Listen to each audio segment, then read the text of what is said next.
E aí, namastê, tudo bem? No vídeo de hoje eu vou responder a seguinte pergunta. No Brasil, nós temos um sistema de castas? Bom, então, em primeiro lugar, o que é casta?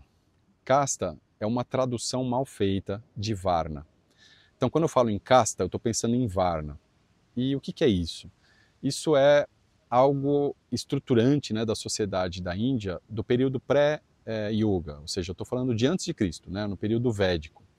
Então, a sociedade no período védico ela se estruturava a partir de castas e até hoje existe isso na Índia.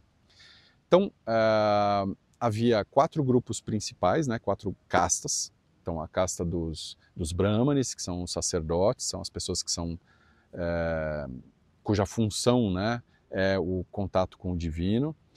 A casta dos kshatriyas, que são os governantes, os guerreiros, os administradores, né, então o rei, as pessoas que vão para a guerra e tal, as pessoas que trabalham nessa função de administração da cidade.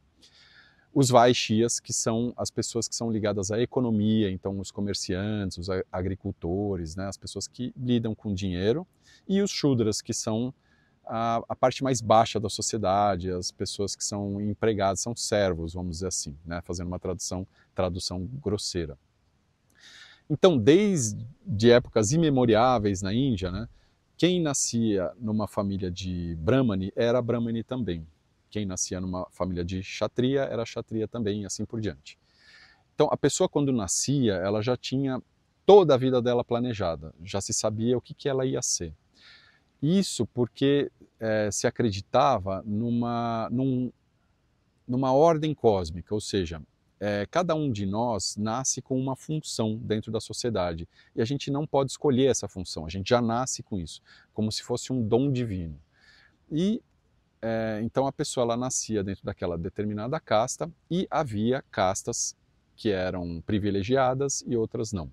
Então, por exemplo, a casta dos brahmanes sempre foi a casta privilegiada, né? Porque são as pessoas que têm a, o poder, né, de se comunicar com os deuses, de fazer com que os deuses intervenham nas coisas do mundo material, que tragam progresso, são pessoas que conseguiam favores, etc. Então eram as pessoas mais poderosas. Os kshatriyas, né, os reis, os administradores vinham logo abaixo, aí depois os vaixas e depois os shudras, que eram as pessoas mais sacrificadas dentro da sociedade. Então quem nascia shudra, os filhos iam ser shudra e assim por diante, né? Então até hoje existe isso na sociedade indiana. E no Brasil como é que funciona? Bom, no Brasil a gente não tem isso de uma forma tão clara, ou seja, na Índia quem nasce brahmane o filho vai ser brahmane, quem nasce shudra o filho vai ser shudra. No Brasil não. Quem nasce, por exemplo, médico, não necessariamente o filho vai ser médico. Quem nasce advogado, não necessariamente o filho é advogado. Quem nasce político, não necessariamente o filho é político. Mas a gente pode pensar em outros termos, ou seja, em termos financeiros, em termos de lugar na sociedade a partir do seu status de poder, status financeiro. As pessoas que são ricas, né, que nascem com muito poder, né, com muita grana, em geral, são pessoas cujos filhos vão ter muito dinheiro também. Por quê? Porque são pessoas favorecidas, ou seja, elas têm tanto dinheiro que o filho já nasce dentro de uma estruturação determinada em que ele vai, desde muito cedo, estudar idiomas, desenvolver habilidades, vai praticar esportes, vai para as melhores escolas, vai conseguir entrar nas melhores faculdades. Quando ele atingir uma determinada idade, ele já vai ter apadrinhamento para poder entrar numa grande empresa, numa posição de destaque, ou não, ou ele não vai trabalhar numa empresa, mas ele vai ter dinheiro, né, que é herdado, né, da sua família, para abrir um consultório, por exemplo, médico, ou para abrir um escritório de advocacia, alguma coisa do tipo. Então, o dinheiro ele se mantém dentro das gerações.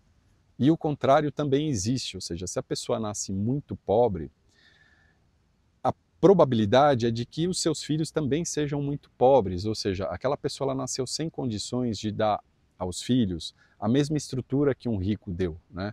Então, por exemplo, ela não consegue pagar curso de idiomas, não consegue fazer com que os filhos desde cedo pratiquem um esporte, não consegue colocá-los nas melhores escolas, dentro de casa eles não têm o silêncio suficiente para estudar, eles não conseguem entrar nas melhores universidades. Quando eles atingem a maturidade, eles precisam batalhar muito por um emprego, né? E geralmente eles não vão conseguir o emprego dos sonhos, eles vão conseguir empregos muito baixos dentro das empresas, ou se não for dentro das empresas, eles vão conseguir empregos informais. Então, a pobreza ela vai se manter. Então, nesse sentido, é muito difícil uma pessoa que nasceu numa família pobre conseguir reverter essa situação, conseguir entrar na classe média ou na classe rica. E uma pessoa rica, ela também não vai, por mais que ela se esforce, ela não vai conseguir se tornar uma pessoa pobre. Obviamente, há exceções, né? Então, muita gente que é crítica a isso que eu estou falando, ela vai se apegar às exceções, ou seja, vai falar, mas existe fulano que nasceu pobre e hoje em dia é muito rico, ou existe ciclano que, nossa, era muito rico e ficou pobre. Então, há exceções, mas em geral não. Em geral, em 99,99% dos casos, o que acontece é que existe uma manutenção do status quo. Então, nesse sentido, dá para a gente pensar que, apesar de não ser algo pré-determinado, apesar de não ser algo como na Índia, né, algo que é determinado socialmente, ou seja, a pessoa ela já nasce com toda a sua vida pré-determinada, mesmo assim, podemos dizer que aqui no Brasil nós vivemos em castas nesse sentido, ou seja, o pobre ele vai continuar pobre, toda a sua descendência, e o rico e toda a sua descendência vai se manter rico, infelizmente. Então é isso, obrigado por assistir o vídeo, até o próximo, namastê.